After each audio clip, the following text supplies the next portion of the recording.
Good afternoon, everyone. Welcome to Raos Academy, Hyderabad Branch. I'm Swetha and I'm here to teach current affairs.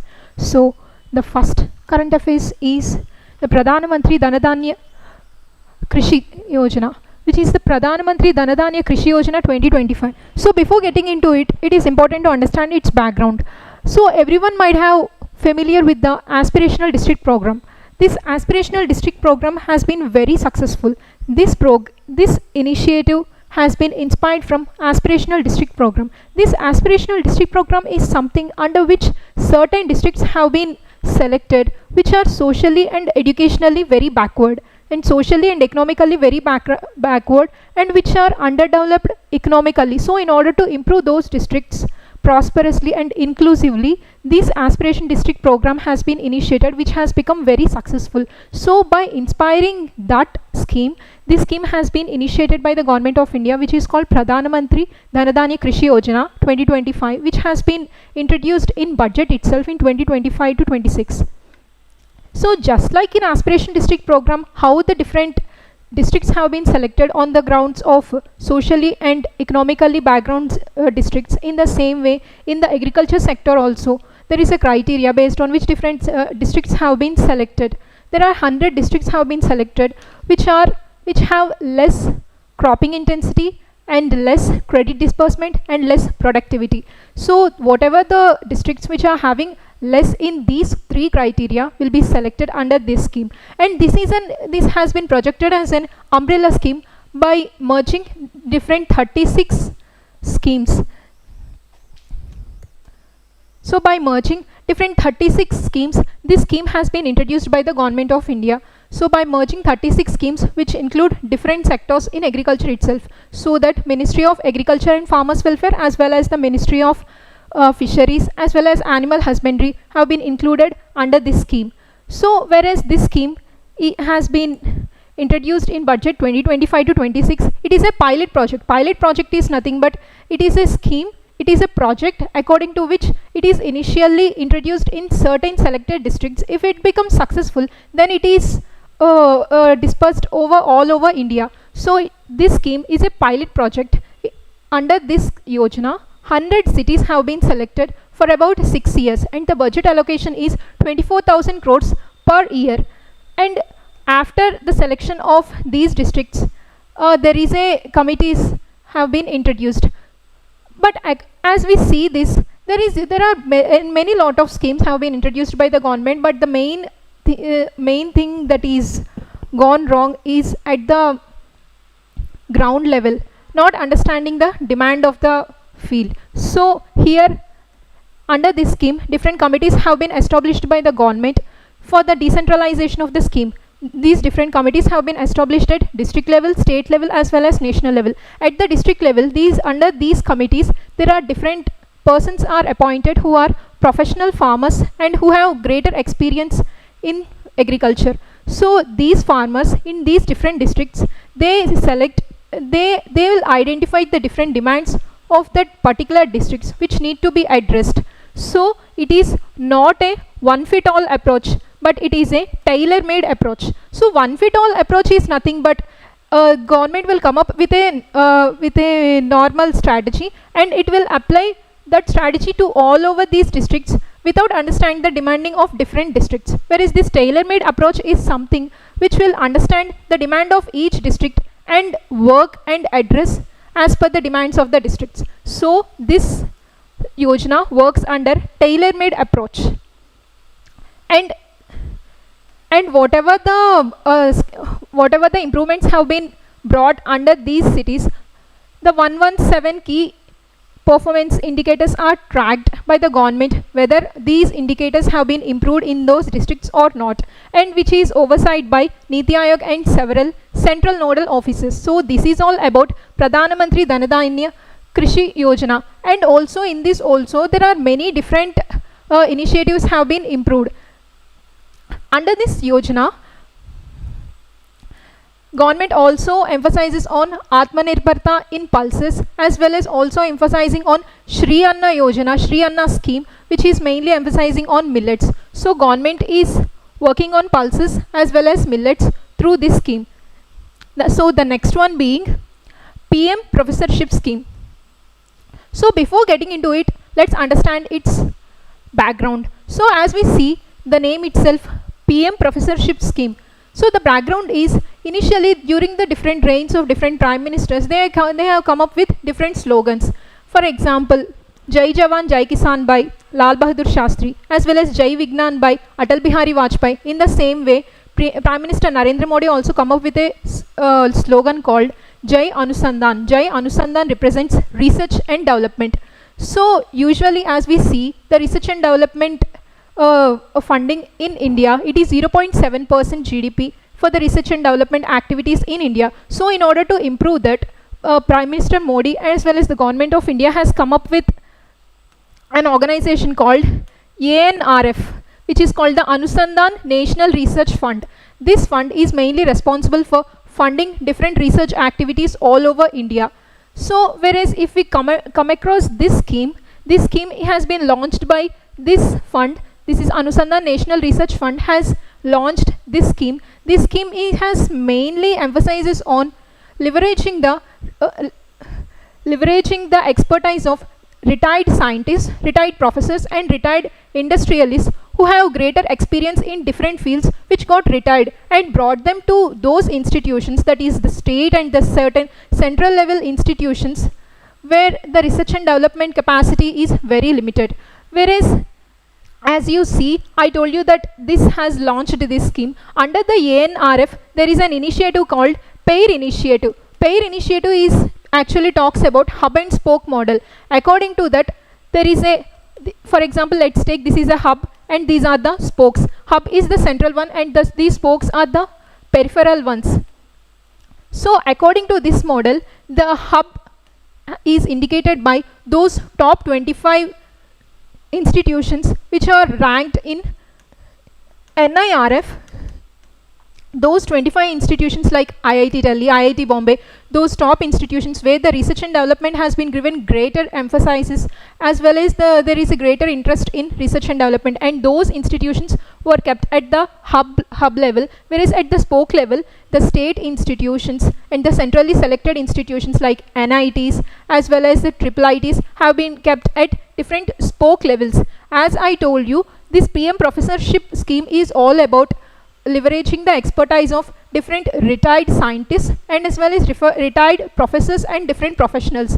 These professionals were brought to these spoke level, state level as well as centrally selected institutes, and these central level IIT institutes will mentor these state level institutes, whereas these professors who retired professors were mobilized to these state level institutes and in order to increase the research and development capacity of these state level as well as centrally identified institutions. So in that order, this scheme is mainly emphasizing on improving the research and development at those institutions where there is a research and development capacity is very limited. So let's understand more about it. So it is following hub and spoke model. According to it, the hub includes those institutions which are the top 25 institutions under NIRF ranking, whereas the spoke institutions are those institutions which are the state level as well as the centrally selected institutions. For each hub and spoke model, there is a one hub as well as 7 spokes will be selected. That means 7 institutions are connected to one such hub institution, whereas the professor's role at spoke institutions, as I told you, at the spoke level, these professors will do research and development and increase the research and development capacity of those institutions. Their role being mentor research design as well as innovation. They mentor the innovation as well as the research activities at that place, as well as industry and institutional collaboration. They mainly emphasize on different industrial collaborations with the state institutions in order to improve the research and development and for the practical experience to the students, and for the interdisciplinary as well as global competitiveness. So this is mainly responsible for increasing the research and development and innovation, which provides the globally to make these institutions globally competitive and innovative, and to improve the infrastructure and research setup at those state level institutions as well as internship at leading institutions. So in that way, government has come up with PM Professorship Scheme under which different retired professionals will be mobilized to different state level institutions in order to improve the research and development capability building. The next one being Axiom 4 mission. So we all know that Shubhanshu Shukla has came to India and returned from International Space Station. So let's understand more about this Axiom 4 mission. Initially, from the number you can understand this missions by Axiom 4 is not the first one. There are previous missions to International Space Stations which include 1, 2 and 3, which is followed by now, that is the Axiom 4 mission. This mission is mainly aims to mobilize different scientists, different global expertise to International Space Stations and to make experiments in the International Space Station, which acts as a space laboratory, and to come up with different insights. So before getting into it, let's understand more about what are the findings that they have come up with and what they did to the after going to International Space Station. As I told you before, under this Axiom 4 mission, so under this Axiom 4 mission, there are some organizations which have been collaborated to make this mission successful. One being the Axiom Space, which is a privately funded space infrastructure company, then followed by NASA, and followed by SpaceX. Everyone know about SpaceX, which is a private space company of Elon Musk. By the collaboration of these three organizations have made this Axiom 4 mission successful. This Axiom 4 mission is a private space flight to International Space Station, and through a rocket called the Rocket Falcon 9 from the Kennedy Space Center. This Kennedy Space Center has been located in the Florida of United States of America. This Axiom Space, I already told this. From the SpaceX has provided Crew Dragon spacecraft and followed by NASA. So let's understand more about it. So as I told you before, so this Axiom 4 mission is all about mobilize the expertise to International Space Station. So let's example, this is Earth. From Earth, let's understand more brief. So let's understand. So this is the Earth. From the Earth, for example, this is the Earth. From the Earth, International Space Station has been located 400 kilometers from the Earth's surface. That is at this level. There are different orbits which have been located at different distances. For example, low Earth orbit, middle Earth orbit, geo Earth orbit, followed by high Earth orbit. This low Earth orbit distance is from 50 to 2000 kilometers, whereas this middle Earth orbit has been located about 20,000 kilometers from the Earth's surface, whereas this geo Earth orbit, where the navigation satellites as well as communication satellites have been located, it is about 35,786 kilometers away from the Earth's surface, whereas this International Space Station has been located 400 kilometers away from the Earth's surface, that is at this level. That is, International Space Station has been located at the low Earth orbit, and from the Axiom 4 mission, these scientists have been sent to low Earth orbit where the International Space Station has been located. Let's understand what they did at the International Space Station. Their scientific contributions are nothing but they did experiments in the microgravity. Microgravity is nothing but that is the gravity which has been created in the space within the International Space Station. That is about the muscle regeneration, about the regeneration of muscle at the space level, as well as the algae and the microbial growth. How the growth of algae as well as microbes is different from on the space and again on the Earth. And again the crop viability as well as microbial survivability. The survivability of different microbes in space, as again the difference between that with the Earth, as well as crop viability. Cognitive performance, the cognitive performance at that level of microgravity, as well as the behavior of cyanobacteria. The cyanobacteria is also known as blue-green algae, which is responsible, though it is a bacteria, it is responsible for the production of its own food through photosynthesis. So let's understand more about this International Space Station. This International Space Station is nothing but it is a modular station which has been established in 1998. This International Space Station has been established. This station has been established through collaboration of different space agencies from USA, Russia, Japan, Canada, as well as European Space Agency. These 5 countries came together and established this international space station, which has been located 400 kilometers from Earth's surface, which is at the low Earth orbit. So as you can see, this international space station acts as the modular station, that is, it acts as a space laboratory where the different scientific experiments can be conducted at the space level, so that different astronauts can come to these international space stations and stay there for weeks or months together in order to conduct those experiments. So whereas as I told you, under this Axiom 4 mission, these scientists have been sent to the International Space Station. So this is the International Space Station. This is the space flight through which the 4 scientists have gone to space. So the connecting this space flight with the International Space Station is called the docking. If you saw the Interstellar movie, you might have know what is docking and undocking. So whereas here docking is nothing but by connecting, that is, docking is nothing but it is the parking of the space flight. How we'll park the ships at the ports, in the same way it is the parking of space flight at the International Space Station is called docking. So by connecting it, the scientists who are present inside this space flight will get into this International Space Station and stay there and conduct different experiments that they want to do. So this is how the Axiom 4 mission worked, and he is the Shubhanshu Shukla who went from India to International Space Station. He is the first person from India to go to International Space Station. Whereas we also know Rakesh Sharma in the back in 1984 he is the first person to go to space. Whereas he is the first person to go to International Space Station.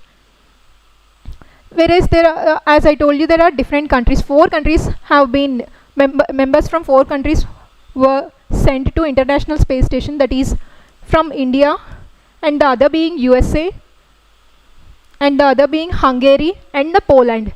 From these 4 countries, the different scientists have been sent to International Space Station under this Axiom 4 mission. Whereas the position of Shubhanshu Shukla is mission pilot of this mission. So this is about the mission.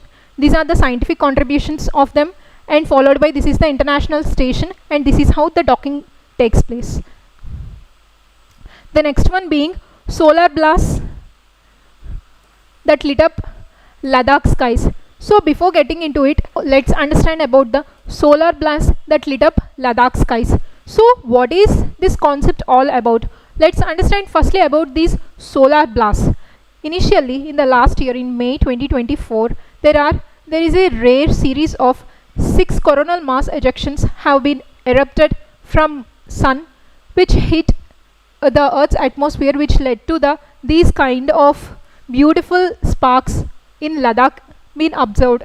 That is, these kind of auroras been observed in the Ladakh. So in order to understand these auroras and these lights, different organizations have came to India to study the reason behind it. The organizations which come up to India to understand the reason behind it being the NASA, European Space Agency. These 2 organizations collaborated with India at the International Institute of Astrophysics, which has been located at Hanley, which has been located in Ladakh.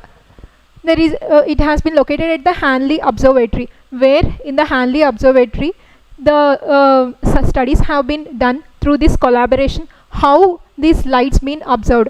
Is it any surprise to observe this kind of auroras? We have seen this kind of auroras before also. Usually these auroras are observed in either the northern hemisphere, either the end of northern hemisphere as well as at the end of southern hemisphere that we'll observe. That is, at the northern end we'll call it as aurora borealis, whereas in the southern end we'll call it as aurora australis. But why this kind of auroras been observed in Ladakh? So in order to understand this, the studies have been made through the collaboration of these organizations with the head as Dr. Vagish Mishra at the Indian Institute of Astrophysics, that is at the Hanley Observatory. So let's understand more about what is this coronal mass ejections and how these auroras usually occur. So let's understand first about the sun and its layers. So this is the sun, and this central part of sun is called the core, whereas the way we are having the atmospheric layer, that is the gases present around the earth, sun also will have the gases present around its surface, which is called the chromosphere. So whereas as we see, the outer layer of sun is corona, whereas the atmosphere is called the chromosphere, and the center is called the core. So at the center is the center of the sun is responsible for the fuel production of the sun, from which the light will produce, and that we live on earth's surface. So whereas at the core, the gases being that of the hydrogen and helium, these are the gases usually present at this core. And in hydrogen also there are different types of hydrogen usually present, being protium, deuterium as well as tritium. But at the core of the sun, protium does not exist. Hydrogen exists only in the form of either deuterium or tritium. So in the form of these two kinds of hydrogen gases, when they get fused, that is through nuclear fusion, they'll produce helium gas. So the fusion, or the process which is responsible for the production of light and the fuel, is nothing but nuclear fusion.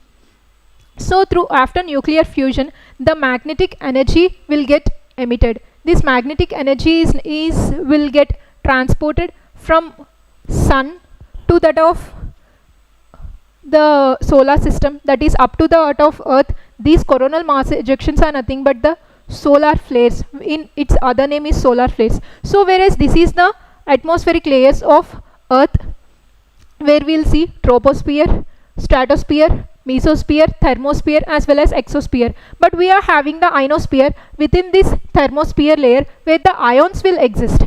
Whereas after this, the coronal mass ejection from the sun, that these coronal mass ejections will interact with the ions of thermosphere, that is the ions of the ionosphere. After the reaction between the coronal mass ejection as well as the ions in the ionosphere are responsible for the production of different twilight colors, auroras being observed at the northern pole as well as that of the southern pole.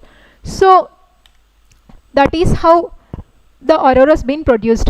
But what's the point is, why these kind of auroras been observed in Ladakh?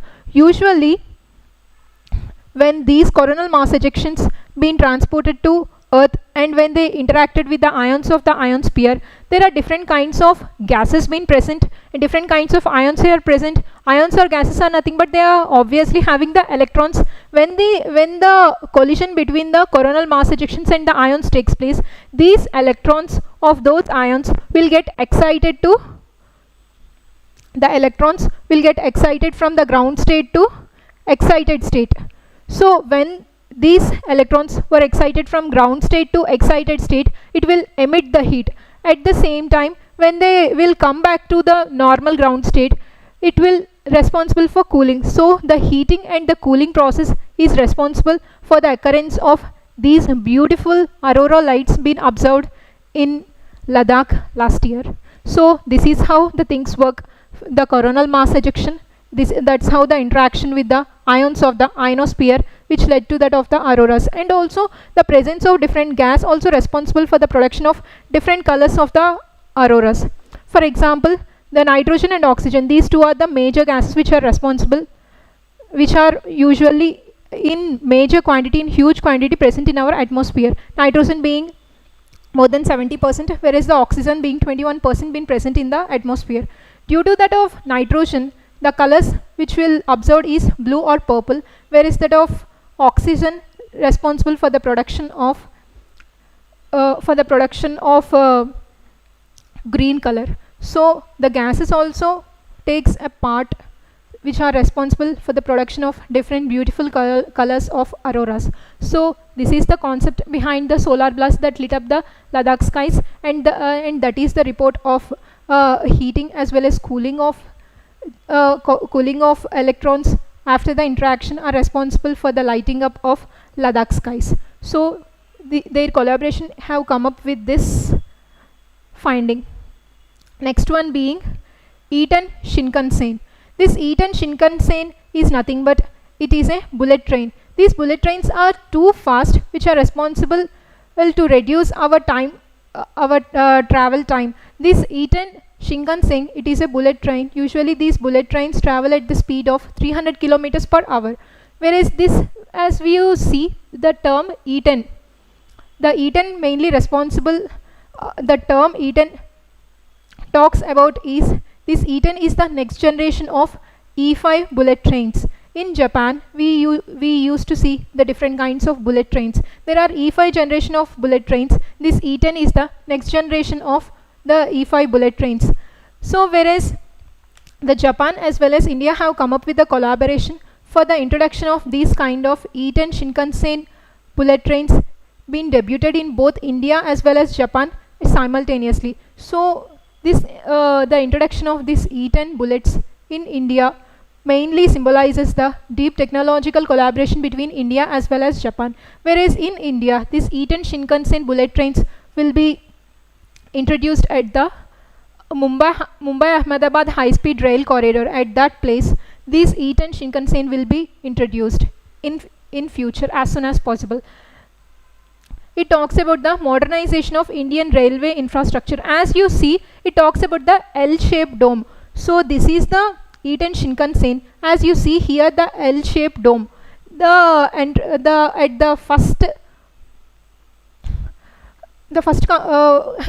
first part of train will be having the L-shaped dome, which is mainly responsible for the resilience of train from the derailment during the earthquakes. So it protects the people inside the train from any kind of derailment during the earthquake. So it is resilient from earthquake, and these trains work on the basis of electricity. These trains were having the electric motors which are responsible for the running.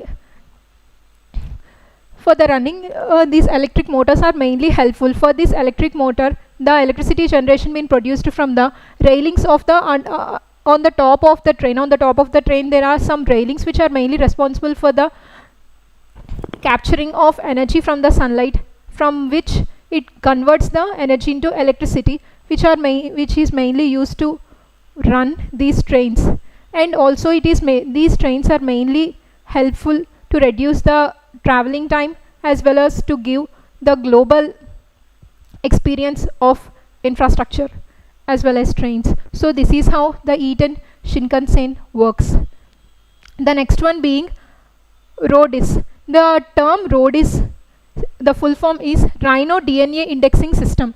So the name itself that you will understand, it talks about the DNA, that is the genetic material of the rhinoceros. There are different kinds of rhinoceros that we know from the globally.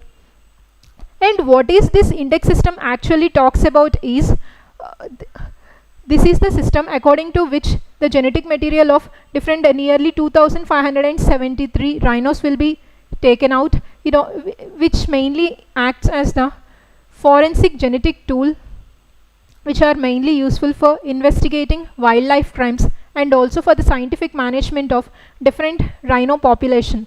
So in India, this index system has been brought by the government of India for investigating different wildlife crimes as well as for the scientific management of different Indian rhino population. So this is the program called the RAO'S India program. The collaboration which has been made in order to make this successful is Ministry of Environment, Forest, Climate Change, as well as the Wildlife Institute of India, Wildlife Fund, as well as that of the different departments of northeastern states like Assam, Mizoram and the Manipur. Whereas that of the, as you see that these rhinos are having usually either one horn or two horns. There are only one such kind of species, that is the one horn rhinos, present globally, and also it is present only in India. So these are the two horn rhinos. But if you see in case of one horn rhinos, you do not see the small horn in those one horned rhinos. So usually there are many people illegally traffic these rhinos and kill these rhinos for these horns. So what's the reason behind this horn, why this horn is very essential and what it is made up of? It is the complicated complex of different substances, and what this rhino horn is made up of, it is made up of the keratin material as well as the sulfur containing amino acids. Amino acids are nothing but which are the building blocks of proteins. So the sulfur containing amino acids which include cysteine, tyrosine, histidine, lysine as well as arginine. It is mainly consists of these sulfur containing amino acids, as well as it consists of salts called calcium carbonate as well as that of calcium phosphate. So it is rich in these chemicals which are mainly helpful in different medical fields. So that's why there are many people who kill these rhinos illegally for the material within the horn of these rhinoceros.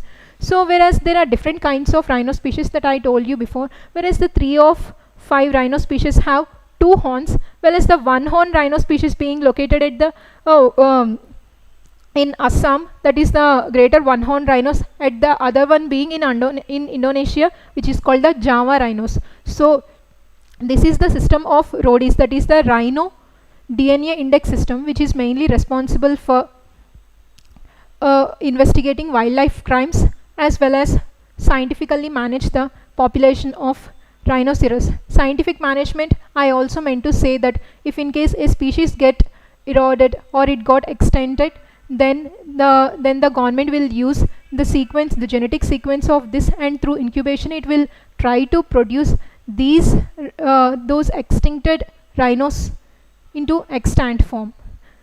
Whereas the next one being PM Divyasha Kendras. So from the image that you will understand, and also from the name that you will understand, this is something related to senior citizens as well as that of old people. So this PM Divyasha Kendras are those centers which have been established under the Ministry of Social Justice and Empowerment. The main emphasis of this scheme is to provide the artificial limbs as well as that of the different services required by the senior citizens, that is the old people, as well as that of physically handicapped person who have lost their different limbs and again different parts of the body. So these kendras are responsible for providing aid and assistance to the elderly people as well as physically handicapped people in providing the assistance, that is the different devices. For example, any senior citizen person or physically handicapped person go to these centers, the people in the center will assess their condition, they make analysis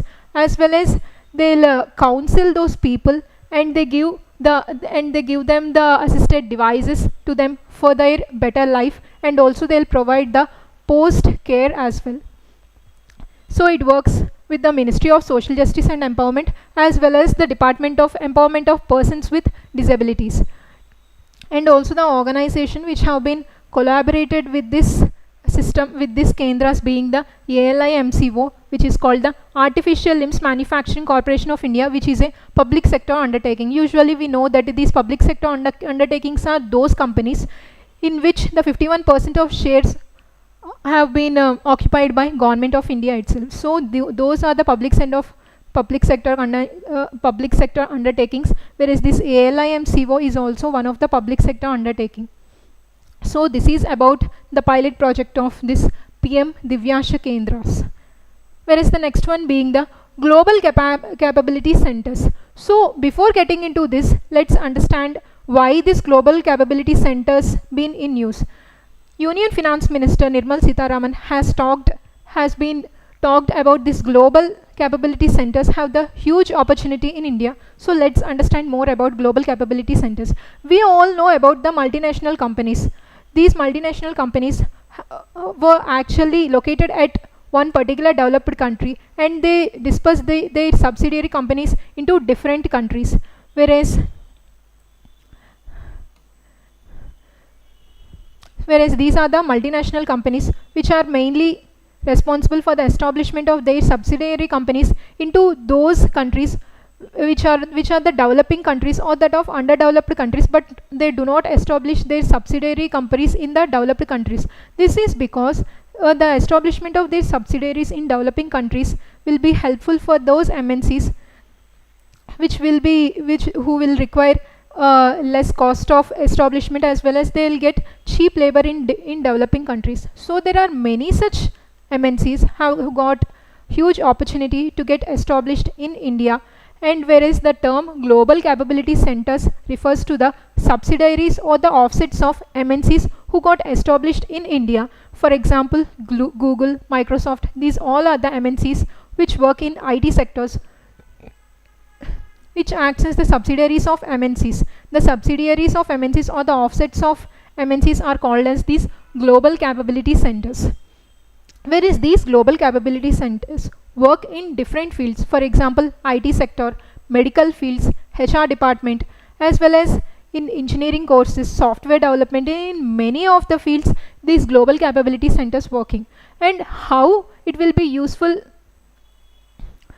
and how the establishment of global capability centers in India will be useful for the MNCs being, the advantage for them being is cost effective. It will be very less cost for the MNCs for the establishment, as well as they'll get very cheap labor in developing countries like India, as well as the digital policy and readiness. The government of India have come up with different digital schemes in order to expand these global capability centers. For example, smart cities as well as digital India. These all are the initiatives which will be helpful for these GCCs to get expand in India. The next one being abundant skilled and English speaking workforce, which is the 23% of global software employees and global software knowledge were observed in India itself, whereas the 28% of STEM knowledge persons also present in India. STEM knowledge persons, I meant to say science, technology, engineering, as well as medical sciences and mathematics. Whereas there is a huge consumer market present in India. There is a huge population, so they'll get a lot of profits for working in GCC. So these are from the point of view of MNCs and GCCs. Whereas from this point of view, India also getting benefit through employment and for better, and also India also improving in its standard of living through the establishment of these GCCs. And what are the key benefits to MNCs for establishing these in the developing countries like India? That is, they'll get talent access. For example, there is a skilled workforce especially in case of IT sector were observed at the very cheap cost in India. The next one being innovation hub. They'll whatever the IPR rights they can have the control over their intellectual property rights. The next one being scalability. There is a huge scale working force to work for these GCC. So these are called this is the term called the global capability centers, which are called the subsidiaries of MNCs, or we can say offsets of MNCs. So these are the major GCC players in India in different sectors. For example, in IT sector it is IBM, Dell, Accenture, as well as HP, as well as in case of internet it is Google, Microsoft, as well as Amazon. Whereas in case of the consulting services, it includes the JP Morgan as well as Deloitte. So all of these are the offsets of MNCs. That is nothing but these are the major GCC players which are working in India. So these are called the GCCs topic. The next one being Bahidin Clam Festival. So whenever a festival comes into news, it is very important to understand what is the name of the festival and where this festival will be celebrated and which community is associated with this festival. So let's understand more about this. The name of the festival is Bahidin Clam Festival. This festival being celebrated in the Jawahar place of Meghalaya. It is celebrated by Nar community, that is PNAR Nar community celebrate this festival. So according to this festival usually celebrates for about 3 days. During this festival, they'll carry logs which are the huge polished tree trunks. They carry them and they tap over the rooftops of different homes in order to they have that kind of culture that in doing so that they'll drive away the plague, diseases, as well as evil spirits. So let's more understand about the literal meaning of this festival. Whereas the Bahidin means drive away the plague with sticks as well as prayers. As I told you, they carry the different bamboo as well as polished tree trunks and they tap over the rooftops of different houses with the insight that it will drive away the plague with sticks as well as prayers. Whereas the clam talks about plague or that of pestilence. So this festival is mainly celebrated in order to drive away the plague disease. So it is celebrated for about 3 days, especially on the last day at the location called the Aitnar. All the people will gather at this location of Aitnar and they dance for the tunes of pipes as well as drums. As well as on the last day, they also will get gathered over a place called Mintong place at this place they'll play football. This football is also known as dad lover core in the language of Nar community. So this is all about the festival called the Behadin Clam, which is celebrated in July of Meghalaya, celebrated by Nar community, celebrated for 3 days. So especially the main aim is to drive away the plague diseases as well as evil spirits. It is a cultural festival celebrated in Meghalaya. The next one being the AI Appreciation Day. So this AI Appreciation Day will be celebrated on 16th July. It has been commenced of celebrating AI Appreciation Day from 2021 itself by AI Heart LLC organization. So the main importance of celebrating this AI Appreciation Day is nothing but in order to celebrate the honor of the positive impacts created by this artificial intelligence to humanity, and to celebrate the innovations and the contributions given by this artificial intelligence to different fields and from cities to villages in different fields like medicine, engineering, as well as in software fields, in governance, in different fields. This artificial intelligence has gave a lot of contribution. So in that sense, we are celebrating every year on 16th July as the AI Appreciation Day. So what is the vision of this AI Appreciation Day being? AI for all, that is artificial intelligence for all. Here the all represents artificial intelligence for all fields and artificial intelligence for all sections of the people. And the strategy of which talks about this Artificial Intelligence Day is National Strategy for Artificial Intelligence. Here the National Strategy for Artificial Intelligence talks about the strategy based on the demands of the particular sector in order to bring the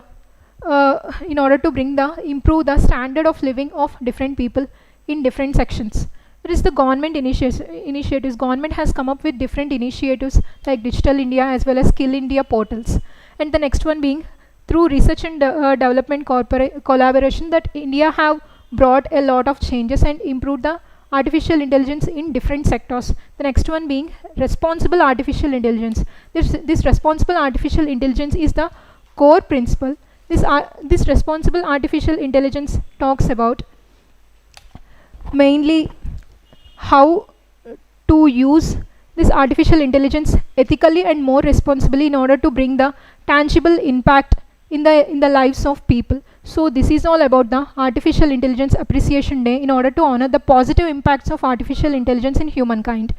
The next one being ICMR flags excessive salt consumption. That ICMR as well as that of National Institute of Epidemiology has come up with a fact that excessive consumption of salts causes health risks like cardiovascular diseases as well as hypertension. Hypertension is nothing but it causes higher blood pressure in the body.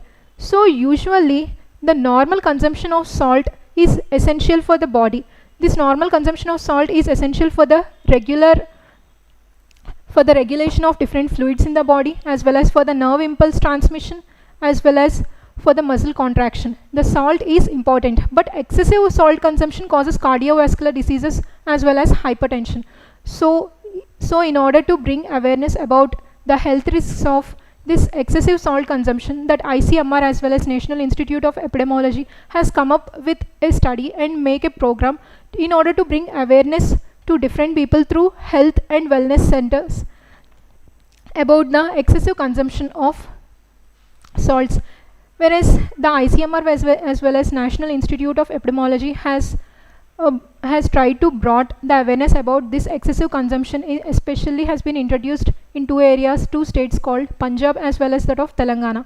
So it is very essential to bring health into a positive impact. The next one being the World Health Organization has come up with a limit of salt consumption that is called 5 grams per person per day, whereas as we see the consumption of Indian people at rural level, they'll consume 5.6 grams per day, whereas in case of the urban areas they'll consume 9.2 grams per day. So it is very harmful, which causes a lot of health risks. So that whereas government has come up with different initiatives in order to bring down the excessive consumption of salts. So the next one being lower sodium salt substitutes. As I told you before that ICMR as well as National Institute of Epidemiology are making studies on how this lower sodium salt substitutes work. This salt is actually made up of sodium chloride, that is NaCl. So this sodium Na is mainly responsible for causing these health risks. So these organizations called ICMR as well as NIE mainly working on these lower sodium salt substitutes, that is in order to substitute the Na with the potassium in order to bring down the health risks. So that is what the ICMR flags about excessive salt consumption. So it is very important to reduce the salt consumption in order to be healthy and to reduce the health risks, especially cardiovascular as well as hypertension.